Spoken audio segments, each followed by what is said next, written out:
what is VRChat? Some users think that it's a platform with a very strange community, like anime fans, hardcore gamers and trolls, but it would be a big mistake to think that this is just a chat for strange characters. Cause VRChat is one of the best VR platforms with advanced mechanics for communication and user interaction. You see, developers and creators have been creating and filling this world for the whole 8 years now, and thanks to the community support in VRChat there are thousands of locations where you can always meet somebody. So in this video I'll show you the platform's features and give you some examples of interesting locations.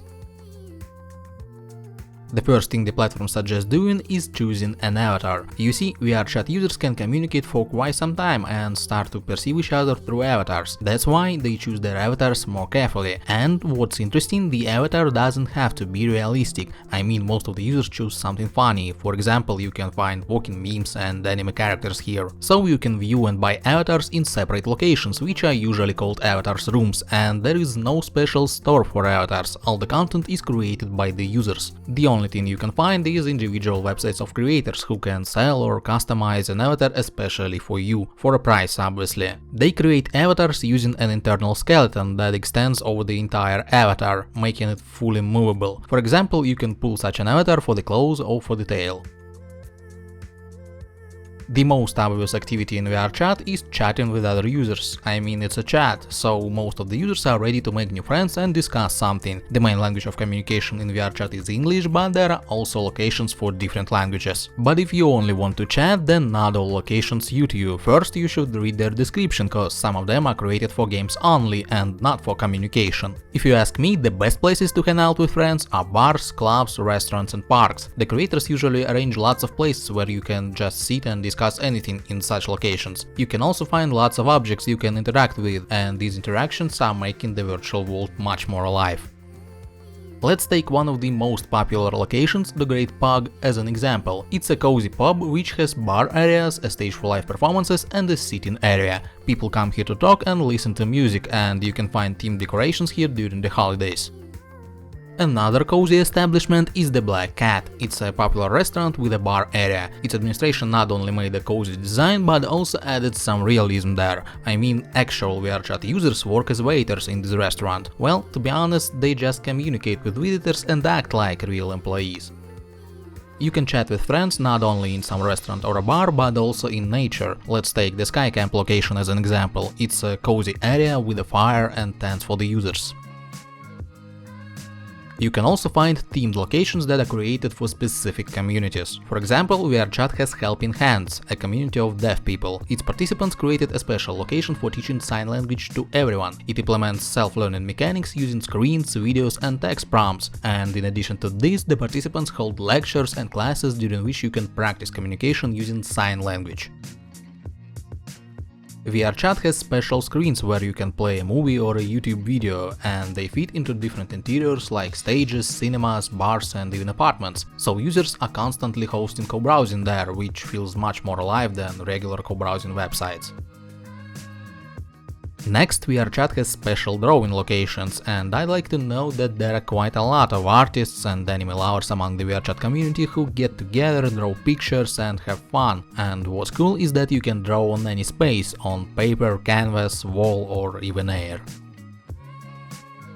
Perhaps parties are one of the main reasons why VRChat became popular. You see, the movement transmission on the platform is set up so well that users can easily dance, record clips with 3D avatars and even arrange dance battles among themselves. Creators leave boomboxes for playing music in many virtual worlds, and any user can switch them on, so after a few minutes a whole crowd can gather around them. And if you want to go dancing in a place with a DJ, dance floor and visual effects, then you can go to a club. There are lots of club locations in VRChat, but I'd like to mention two of them. The first location, Void Club, is one of the oldest VRChat clubs whose administration continues to hold parties in it throughout the years of this existence, and this is what makes it famous among the community. And the Tube VR Club, although it doesn't have such a rich history, is designed in a more modern way. Several times a week it hosts performances by musicians and DJs just like in a real club, and of course the administration arranges themed parties on holidays. If you don't wanna dance, you can always go to a concert. Bars often host performances by musicians, and rock music fans even put on shows with musical instruments that look quite interesting.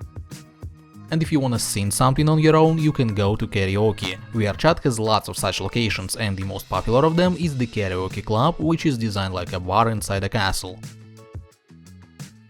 The VRChat community is having fun bringing various shows to the platform. They recreate reality shows, comedy shows, YouTube shows, podcasts and interviews on the platform. For example, VRChat hosted the Karaoke Night, a local talent show replicating famous The Voice. The creator even added a branded stage with revolving chairs, which were controlled by the jury just like in reality. And at the open mic location, just like at a real open mic, you can listen to the performances of local stand-up comedians. By the way, you can also visit dance and music shows at this location. Even the dating apps are adapted by the community for reality shows here. For example, VRChat has its own analog of Tinder, but instead of an app, the users have created a location with the mechanics of swiping right and left.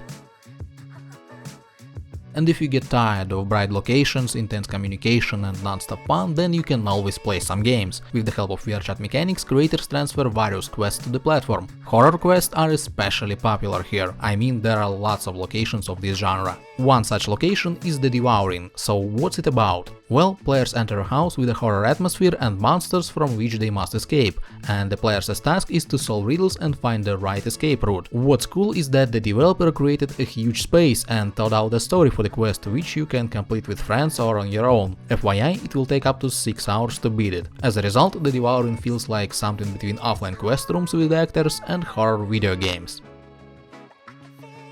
So let's summarize. Over the years of VRChat's development, it formed a huge community, which now independently creates content. Of course, most users use VRChat for communication only, but the platform mechanics give users much more opportunities. And in my opinion, shows and concerts look nicer here than in the average metaverse. And all of this is free. Let me know in the comments what locations in VRChat you like the most. Also, don't forget to hit the like and subscribe buttons, it is greatly appreciated as always. And with that being said, I'll catch you all later.